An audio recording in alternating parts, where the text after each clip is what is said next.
All right, so if you look at like cryptocurrency, people are speculating on that because they know that the dollar or currency, fiat currency, is a scam.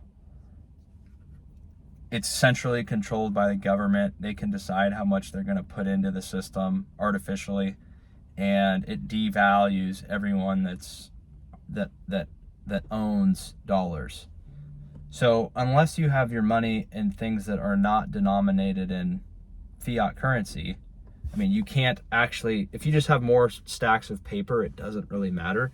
You need to have those stacks of paper be put into things that actually hold their value. So real estate, stocks, go up because there's always new money coming into the good companies.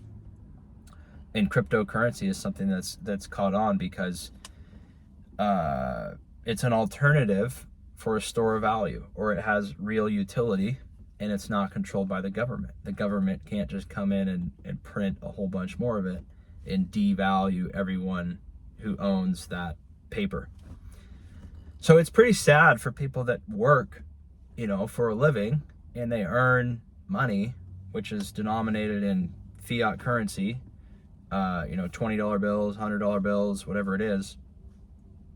And every day their life just becomes more expensive. I'm sorry for the lights. I'm in my car here, but it's dark out and all the lights are going by. So this is kind of what I have to work with right now. But you just become diluted every day that goes by. The value of what you have continues to go down because everything in the real economy just costs more money. The groceries cost more money. Your car costs more money. Your car insurance costs more money on a year-over-year basis, right? The rates to do anything, they never go down. They always go up. The only time the rates went down, I remember, was for car insurance during COVID, because literally they said you couldn't drive. And they were able to see that people were driving so much less that they had to charge you less money. But after COVID, the rates went back up again, and they went back up hugely. They more than made up for the when they went down. So they hiked them up again. So rates always go up. You need more dollars to do the same things that you historically could do. So you always have to be making more money, or with the money that you earn, you have to put that money into things that actually have a positive, real return. Like I said, whether that's real estate, that's like the best one you can do because you get to live somewhere, you can fix your housing cost. You get in the United States at least, you get a 30-year mortgage. So if you got a mortgage rate at 2% or 3%, your monthly costs of owning your home are really low. So that's a good situation if you did that. It's not as favorable now at a 6% or a 7% mortgage rate when the housing prices are higher. But over the long run, it'll probably be a good decision to buy a house because the value of the house continues to be worth more dollars. Not necessarily because the house is going up in value, but just because the dollar's losing its purchasing power. So it takes more dollars to buy the same house, even though the house is the same house. It just takes more pieces of paper. And pieces of paper represent time, because people have to trade their real time in the world. Everyone has a finite amount of time in the world. So you have to trade your time in the real world to get pieces of paper that then you have to go use that paper to buy real things of utility. And if you keep trading your time for pieces of paper that don't actually buy anything, or that you can't use to buy anything because it requires so much pieces of paper to buy a real thing of value, like a house or stocks or cryptocurrency. I mean, look at Bitcoin. That's a good example. Bitcoin used to be worth basically nothing. Now basically it trades for $91,000, 91,000 pieces of $91,000, right? You could buy that 10 years ago for a couple $100.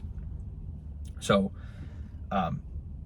part of that is obviously Bitcoin building a network, but part of it is just the dollar debasing, the dollar becoming worth less.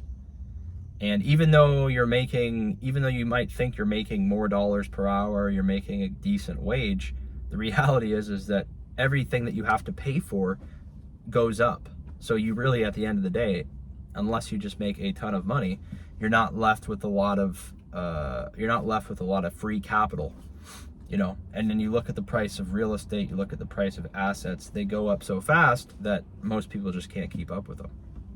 So that's really why it should be drilled into people's heads at a relatively young age that it's going to be smart, you know, obviously, to be frugal and put your money into things that have, you know, over time, they're going to work for you.